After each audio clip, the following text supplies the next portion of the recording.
Hello and welcome to J Designs.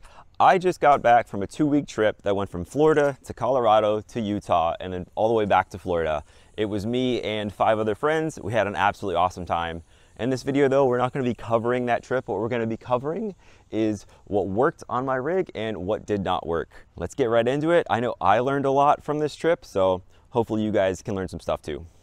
All right, so I know this truck bed looks a bit weird. We'll get to that a little later. I think what we'll cover first is the camping setup, and then we'll get to the things on the truck that worked really well. But let me show you how my camp setup looked. So definitely one of the more mundane tasks with overlanding, but it's very important on a multi-day trip. You need some way of doing dishes. This sink actually worked very good. I have no idea the brand name, but if you just search pop-up sink on Amazon, you'll find this guy.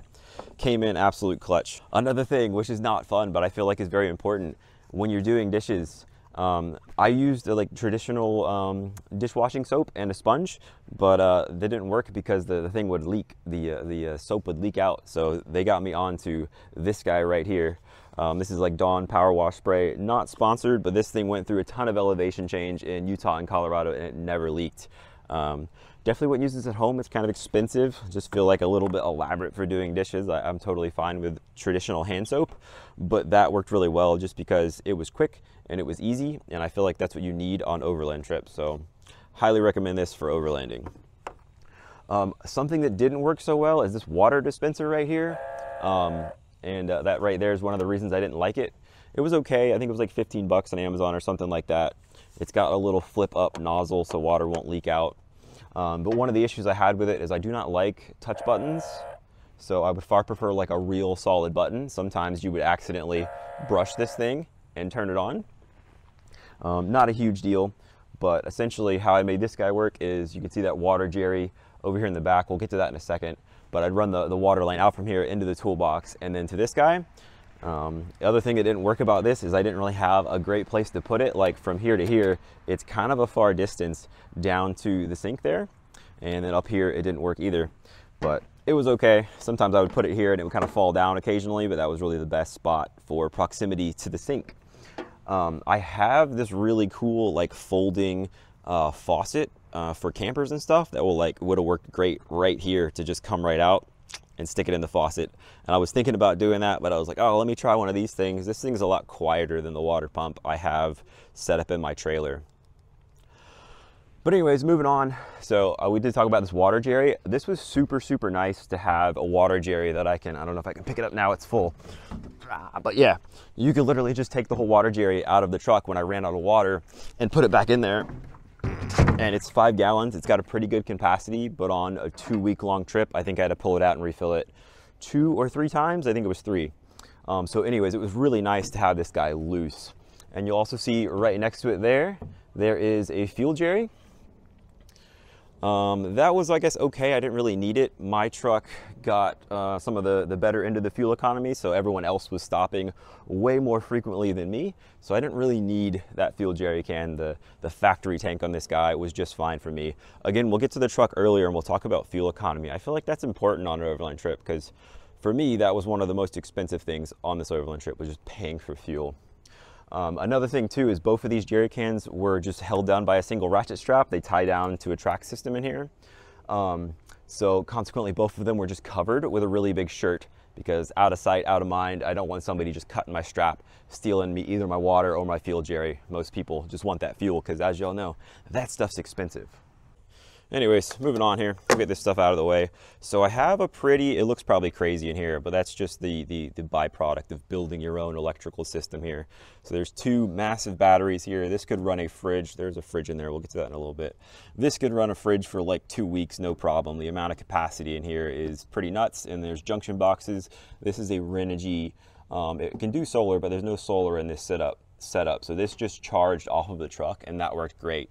Pretty much start the truck, didn't have to worry about the charging system at all. The alternator puts out 50 amps, which I think can charge these guys from flat to dead, which again, this is a tremendous amount of capacity.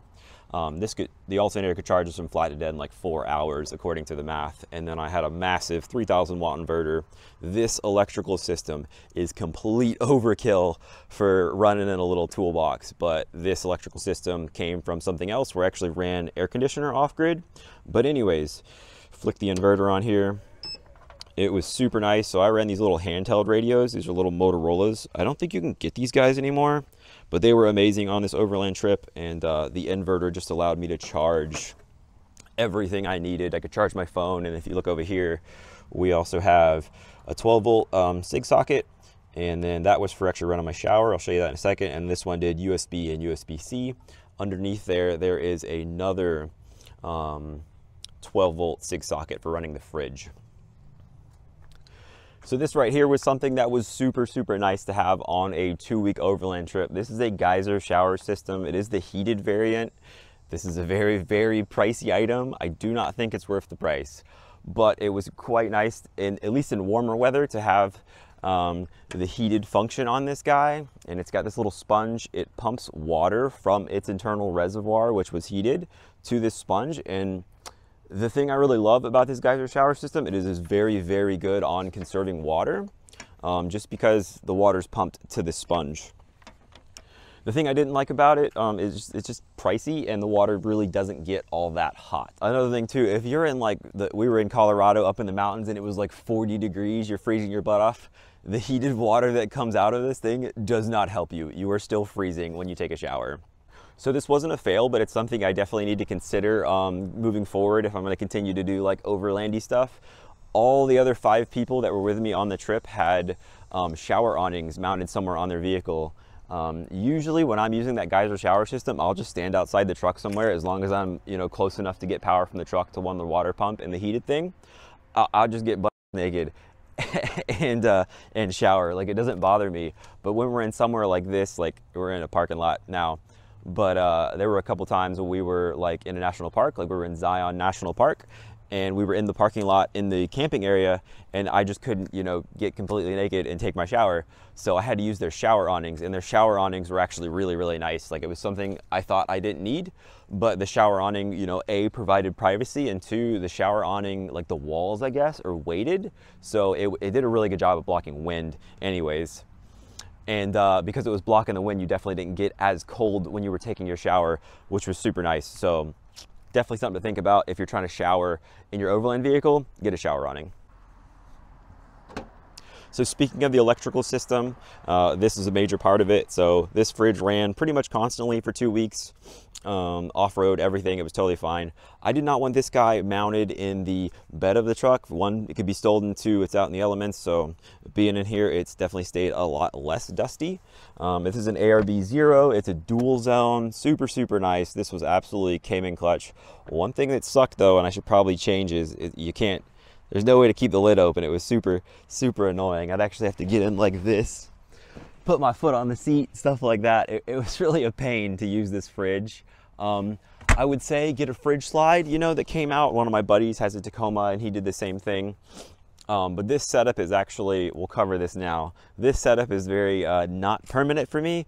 So I think I've been talking about it on this channel for like 2 years, but eventually this truck is gonna get camper in the back. So this setup that you're seeing here is very temporary. Anyways, back to the fridge. This is an ARB dual zone, so it was super nice to have like vegetables and whatnot in here. It's not running right now. And then on this side, under here, you could run cold stuff. We kept whiskey ice cold in there. It was super, super nice. But one of the things that was kind of a fail is normally when we were driving, I would run the fridge off of the truck. But as you know, there's a huge battery system. So what I would have to do is I would open this window right here and I'd run the power cord out. And I'm not going to show you, but right under here, there's a 12-volt port on the underside of that toolbox there. And so at camp every night, I'd have to run that wire out and into the toolbox. That's definitely not ideal, obviously, to have a wire running out of the truck, because the window's open for both rain and like insects or rodents, you know, they could get inside of the truck. So not ideal, but again, this setup is not permanent for me. That said, having a fridge, if you don't have one on an overland vehicle, absolutely worth every penny. It doesn't matter if you're buying a super, super expensive fridge or a super cheap fridge. Get a fridge, and I guarantee you, you will not regret it. So now that we've got almost everything out, this is about what the truck would look like when it was set up at camp.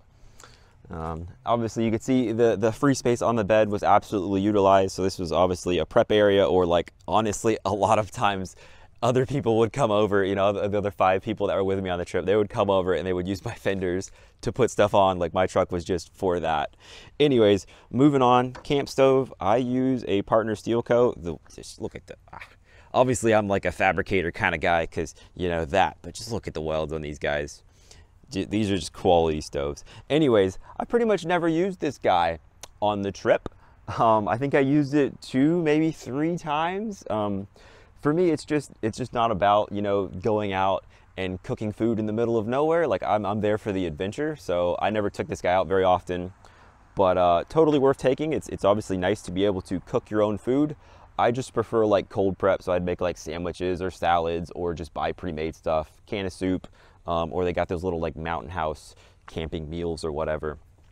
But anyways, the propane stove, I just ran it off a single Coleman propane bottle. I do have a bigger propane tank at home, like more of a camping size one, not one you would put under your grill at home. But this worked totally fine for me, just for space constraints. I definitely think I'll do this again and not bring my big propane bottle. But Partner Steel Co. stove, definitely a good thing. So one thing quick before I move on away from the toolbox, because I think we've covered everything in here, is these little, this one's all beaten up because it was on the trip and it's been cut down. But this is just one of these little like fold up boxes that you can buy at like Walmart for like 10 bucks. And they collapse down like that, and it was just super nice to keep the toolbox organized. I also had 2 more inside of the truck. You know, it's kind of a super cheap alternative to a drawer system. I think one of these is like 5 bucks at Walmart. Super, super cool. Covering the last few things in the bed of the truck here. So this guy was in the bed the entire time, but I didn't use it once. But I would definitely say that this guy was not a fail. So what this guy is it is a portable toilet. So there's a water tank in top, and then your waste is stored in the bottom. I didn't use it once. This one was actually bought new for this trip. I had an old one that used to leak. This is a high brand name one. It's a Thetford. It's very nice, but never used it. In the group chat, we were talking after, because everyone brought toilets, something like this. Everyone brought toilets with them, but I don't think anyone used their toilet once. But I think everyone unanimously agreed in the chat that it was really, really nice to have that toilet with you, just to have the peace of mind that if you're in the middle of nowhere and you had to go to the bathroom, you could use that. Obviously, Overland, we were relocating every single day, so we went to a lot of gas stations and we generally just used the bathrooms there. But nevertheless, it was very nice, at least in my mind, to have a portable toilet with me just in case I needed it. That's, even though I didn't use it on this trip, that's definitely going with me on future trips. So moving back down the bed from the portable toilet is this green box here. So it's not strapped in right now, but on the trips, I actually had it bungee strapped to the bed via this little track system here. All it was just my bedding and stuff like that. So right now I think the heated blanket is the only thing that's left in there, but that was filled to the absolute brim. Not a super expensive box here. I think it's like 20 bucks from Walmart or something like that, or wherever I got it from. But yeah, totally cool. If it got stolen, it was my bedding stuff, so it wasn't like a really big deal. I could just go to Walmart and buy more. Anyways, worked great. I think we got everything covered in the toolbox now. This is one of the last things on the truck. This was, I would say, a fail. So I brought this shovel with me. It's just a full-size shovel. I brought this guy with me the entire trip, and I don't think I used it once. I think one of my friends used it very, very briefly. I would definitely question bringing a full-size shovel with me on the next trip. I know about those little folding shovels. I have one and I freaking hate them. If there's a vehicle that's stuck and you actually need to dig out dirt from underneath the vehicle, a folding shovel this long is not enough to actually get under the vehicle. And just with the shovel being this long, you end up having to do a ton of bending over. Anyways, I love having a full-size shovel, and that's why I brought it. It's also attached really quick with some quick fist mounts, so that's like quick fist like this. The quick fist mounts were great. The shovel, not so sure I would bring that on the next trip. I will say though, the shovel definitely looked cool on the back of the truck. It definitely let everybody on the interstate know that I was going on an adventure. So I guess maybe it is going on the next trip. So something that was an absolute win on this overlanding trip was one of these little folding chairs. So you've probably seen it before. They kind of go together like a tent. I think everyone's got one of these things. They're all over the place on Amazon. I do not know the brand of this one, but it goes together quite quickly. So that is the frame there. And there is the completed chair. Super lightweight, folds up, incredibly small. And there is the name brand. I bought this guy ages ago off Amazon, I'm pretty sure. There's a bajillion brands that make these things. Not the most comfortable thing in the world, but you gotta have somewhere to sit when you're sitting around the campfire. Totally worth it. I'd say it's a win. All right, so now let's cover a bunch of cool gear that I brought along with me. I keep calling these things Coleman bottles, but these are not Coleman bottles. Anyways, you're gonna have one of these with you when you go camping. And I got this really cool thing right here. It's a I don't know, Bernzomatic is the name of the brand. It's sold at Home Depot, but it just got a top here, and then that would normally screw on to a Coleman bottle, and what you get is a blowtorch there. It's just a simple click on, and then you've got an adjustable flame right here. It's super cool.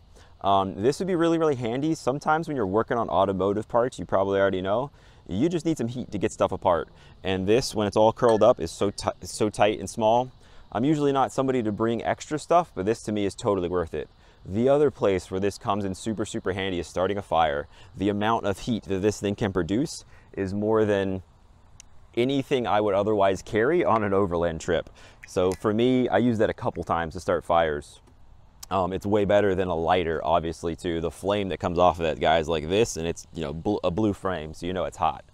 Another thing that was super clutch when we were overlanding and doing fires is this guy right here. So I'll show you my tent and my bedding setup in a second, but this is what I use to actually inflate the mattress. But oh my God, this came in so much clutch. I think the brand name is right there. Hopefully that's showing up on camera. The brand name of this guy doesn't really matter. There's a ton of them all over Amazon. But just taking this guy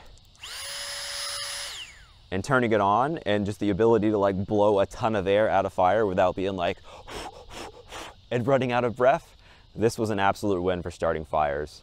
This one also, I don't know if it's gonna show up, has a light on it, pretty cool. This one was pretty expensive, but totally worth it. Not only for starting fires, but also for inflating mattresses.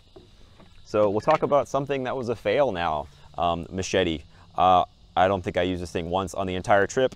I used to bring it with me all of the time, and that was before I had the next piece of gear that I'm about to show you. Something that was more useful though, which I do not have, one of the other people brought an axe for splitting wood, and that was far more valuable to the group on the trip than that Machete was. So Machete is out of my gear for the next trip. Something that's definitely going with me, which I have used so many times. Hopefully that is showing up on camera. This thing is absolutely awesome. So, and just that quick, you've got a full-size folding saw. This is a bit of a pricey thing, but it's a small company, so do not mind spending a lot of money with them. But it's a super taut blade. This is amazing for processing wood. This and a hatchet is what I would do in the future versus this and a machete. And then you can see how quick and easy that guy folds up. I absolutely love this thing. All right, so we'll talk about sleeping. I'll show you my sleeping shelters in a second, but this right here is a C2 Summit sleeping bag, or a sleeping pad rather. It's not sponsored, but this thing is awesome. It is an air mattress, but it is insulated. If you have ever slept on an air mattress out when you're camping, the air mattress pretty much transfers all of the cold from the ground directly to your body. So super important that this C2 Summit sleeping mattress is insulated, and it also folds up, I guess, relatively small. I could probably get it tighter than this. Another thing I like about this versus a traditional air mattress is it's very thin. If you see how thick that is, so it inflates really quick relative to a traditional air mattress, which is really thick. And it's also super fast when I had that little portable air blower thing with me that's battery powered. So C2 Summit sleeping roll, absolute win. Also another thing, that thing for being, I think over an inch thick, not much over an inch, it's extremely comfortable. I find it more comfortable than most air mattresses, which is hard to believe, but yeah, I love that thing. Expensive, totally worth it. So another thing that I don't have with me today, but I'll definitely throw some B-roll in for you. My primary sleeping shelter that I used was a Marmot two-person backpacking tent. I just don't have it with me today. It was thrown in the closet, and I couldn't get it out. But my secondary sleeping system was this. So this thing right here, you pretty much just pull it out of a bag. It's a military bivy is what it's called. And it's really cool because it's got a mesh in the front. So your face would normally go here. It's kind of, think of it as a sleeping bag, but it's also a tent, like in one thing. And you pretty much just get inside of it. It's super lightweight. It does not really work in cold climates just because you're inside of a tent and it's kind of small, kind of cramped. So that was really why this was my secondary sleeping system. But this is just so quick. You see how small that packs down. This was so quick to pull out of the truck, throw on the ground, hop in it, that I absolutely will be bringing this with me on every overlanding trip. But I really want to show you how quickly you can set that bivy up. So literally Sea to Summit camping mat would go down on the floor. You would inflate that. Again, it doesn't take that long. And then I can go to the truck, literally just grab the bivy, boop, throw it on the ground. I would grab my pillow out of that green box I already showed you. It would go inside of the bivy. This guy is literally just 2 zippers that you would unzip and then you hop inside of it and you're done. That's tent set up. It's incredibly fast, and bivy is B-I-V-Y, and I think it's actually a Marine Corps bivy, so you would put a USMC for United States Marine Corps. That too actually makes this bivy. I don't think it's Army, but there it is on the setup. I didn't do it on this trip, but I've even taken this system and you can like actually sleep underneath the truck. So if you're somewhere like out in a national forest or something where you're worried about people driving by, you're underneath your truck. Nobody's gonna run you over. So one of the very, oops, I just spilled that. So one of the very important things to us, to all of us, I think, is coffee.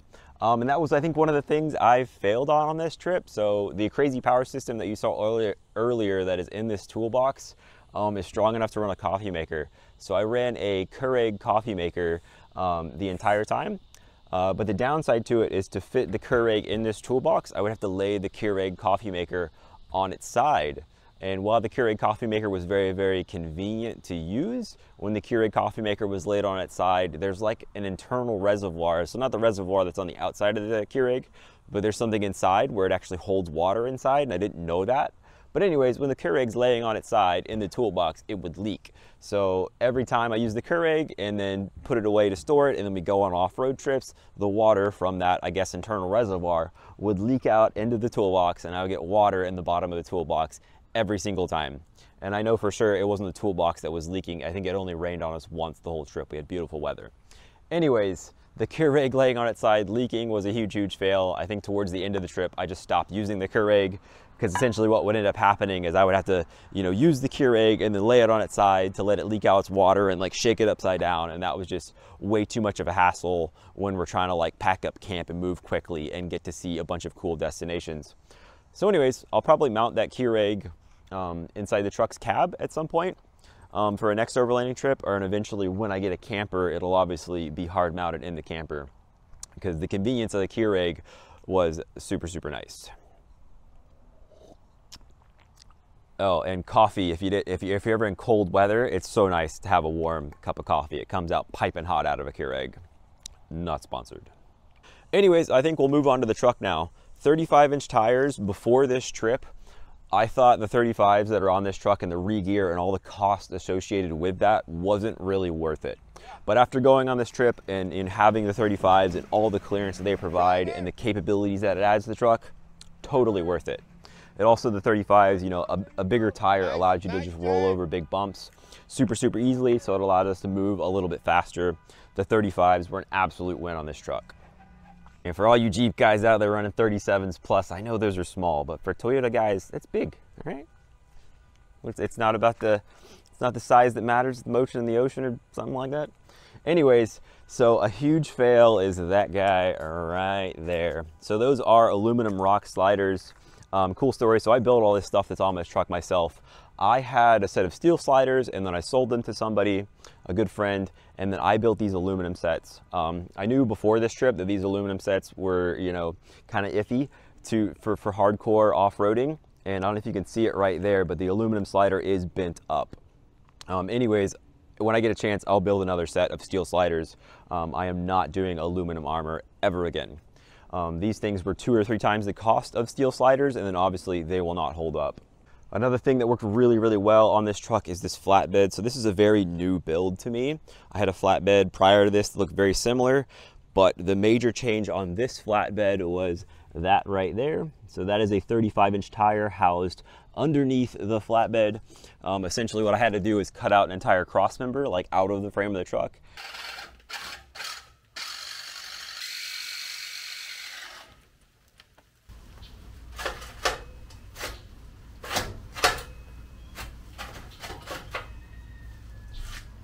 Well, it's moving. And then in the bed, there's new structure that's built in to supplement that crossmember not being there. But essentially, a long way of saying what that enables is this big 35-inch tire that's almost a foot wide now mounts completely flat to the bed. So what that does is it tucks the tire up really, really, really high. And something I was concerned about, as you can see here, this is the bumper, this is the bottom of the tire. I was worried I was gonna hit this tire a lot. And we did some pretty technical off-road trails, and really I hit the bumper more. So it would hit the bumper here, it would hit the bumper in the corners. It did scrape it here, but underneath the tire, I don't know if you can see that or not. Anyways, there's not too many marks under here. I think some of them got washed off, but it's not like destroying the sidewall of the tire or anything like that. So anyways, I love having the 35 here. I'm not a big fan of swing outs. I don't want the 35 in the bed because that takes up a lot of space there. It being right here was an absolute win, and I had no idea if it was gonna work or not, but it did. There's literally like barely enough room. Like, I don't know if you can see how tight that is to the spring hanger. It is like that on both sides. A 35 crammed between factory Tacoma frame rails was one heck of a job, but totally worth it. So something that was actually a win, but I think goes against the general consensus in the Overland community was, actually they're not down here, but there were factory skid plates under here. I have some B-roll for you, and to be honest with you, I don't know if the 35s just gave me enough clearance, or you know, you could just pick lines that wouldn't drag. You could just pick lines that wouldn't drag your skid plates. The factory skid plates held up just fine. They got like 1 or 2 hard hits, but by no means was it anything that took those factory skid plates out of commission. So this is the front skid here. That got a good couple hits. This little metal thing got bent over into the bolt, and that was kind of hard to take off. There's a good hit there that's new. This got mangled pretty good, but by no means are these skid plates like torn up or unusable. So we're in the middle of the truck now. The factory front skids would be up here and they would come about that far. They didn't get that much of a beating being up there, but what did get an absolute beating, Tacoma owners will know what I'm talking about, is this cross member and this exhaust piece that hangs down. I don't know why Toyota did this, but that got absolutely hammered by rocks. You can see a couple of hits. To be honest with you, it held up really, really well. But definitely think about some skids in this area. I might not even upgrade those front ones, to be honest with you.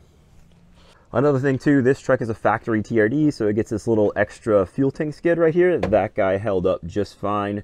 That is definitely staying on the truck. I don't really think that I need a metal skid plate under here. I'll save that weight. So honestly, I think when it comes to skid plates, it's just a trade-off. Like, yeah, if you're gonna do like extreme off-road, you're gonna need to upgrade your skid plates. But if you're just doing basic stuff and you do a good job of picking your line through rocks, I don't really think you need to upgrade your skid plates. You just need to be very careful about not putting a rock in your oil pan or in your transmission or something like that. It's very expensive. Skid plates are very, very heavy. If you're just doing basic overlanding, I would say you do not need to upgrade your skid plates. So one of the other things that was absolutely amazing on this truck, we'll get to that in a second, was these bad boys right here. So not sponsored, but those guys are Bilstein 8112 coilover shocks, reservoirs, obviously. I know that these guys look like traditional coilovers, but they are far from that. I'll put a little illustration here so you can see like the internals of these shocks. But the magic of these guys is that like when you're at like a normal ride height, so where it's at now, it rides in a really, so like the piston moving up and down inside of the damper being my hand, it rides in like a really soft zone. And then when you get to the extremes of your suspension travel, it changes to a stiff damper. And then when you go even further, so your last like inch or inch and a half of suspension travel, it changes to an even firmer damper. So there's 3 stages of compression dampening and 2 stages of rebound dampening, so when the piston's moving down. And essentially what that does is obviously it rides good on the street, but the magic of this guy, I think I have a video, we were flying down the sand dunes in Sand Hollow, and the sand dunes are nice and smooth, but occasionally there'd be a random rock in the sand dunes, and you would have to just hit it at speed because you just couldn't slow down in time.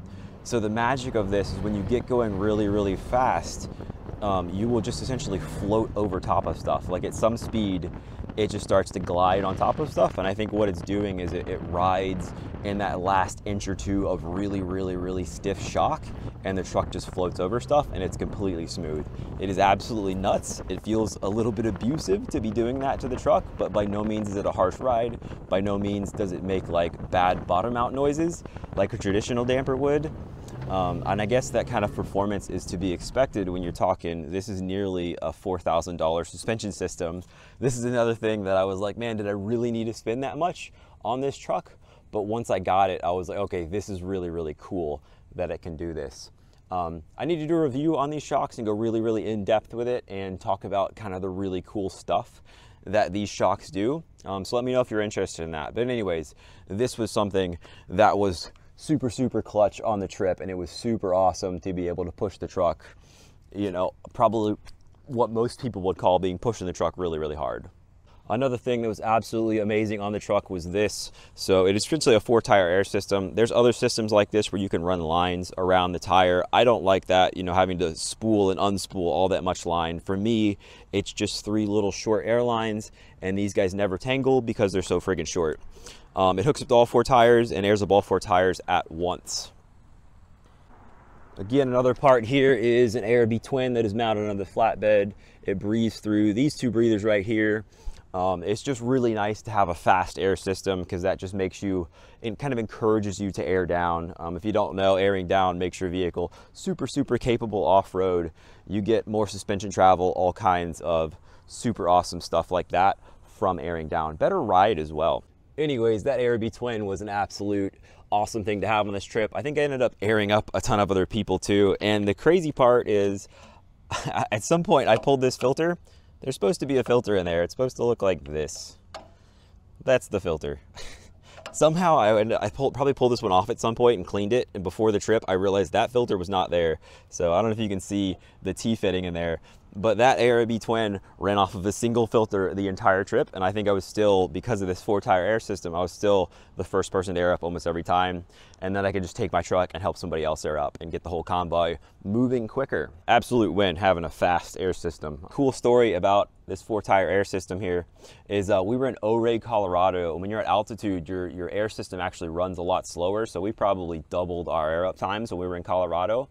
It was super cool. We got off the trail, we were in Overland, Colorado, and I pretty much just like hooked up my 4-tire air system, got the compressor running, and then I locked the truck and then just walked around the town of Overland while my truck was airing up. It was probably like 15 minutes I was gone, and then by the time I got back, all of the tires were at 50 PSI, ready for the next leg of the trip. You know, it was super cool to just be able to hook everything up and walk away from the truck. Along with having a really, really fast way to air up your tires, you need obviously a way to air down. This is what I prefer to use. So this is a little valve stem, and it's got a Schrader valve removal tool in the head of the valve cap, and essentially you put it in there. I'm not going to do it now, and then you're able to actually pull the valve core out, and it just absolutely dumps air out of there. And then when you got your Schrader valve out, you just use whatever you have for airing up to check the pressures. Anyways, this was really, really nice because I could actually just take this to somebody else's car and I can help them air down really, really quickly. So kind of an odd thing, but it's something that I definitely think is a win on this like 5,000 mile road trip, is this truck getting like 17 to 19 mpg going down the highway. And those are averages. 19 mpgs at slower speeds like 60, 65, and at 70, 75, she's pulling 17 mpg. And this truck can do that because there's no roof racks, there's no kind of appendages sticking off the side. Like a lot of Overland vehicles, that's what you see. And this truck doesn't have that. And for me personally, that was very important because like one of the most expensive things when you're doing a 5,000 mile trip is fuel. I think we paid like $1,100 in fuel on this trip. Pretty nuts.